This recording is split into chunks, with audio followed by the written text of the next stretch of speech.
Hello বন্ধুরা, আসসালামু আলাইকুম। গ্রামাটিকা ইংলিশ একাডেমির পক্ষ থেকে তোমাদের জানাই অভিনন্দন। আজকে আমরা একই উচ্চারণের কিছু ভিন্ন অর্থের শব্দ শিখব। চলো শুরু করা যাক। শেড মানে ছায়া। শেড মানে ছাউনি। শেড মানে বলল।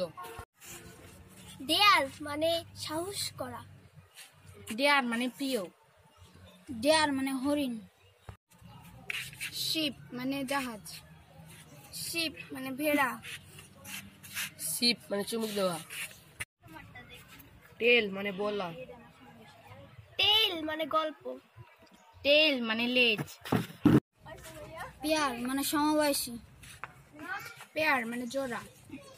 পেয়ার মানে নাশপাতি। সি মানে সে।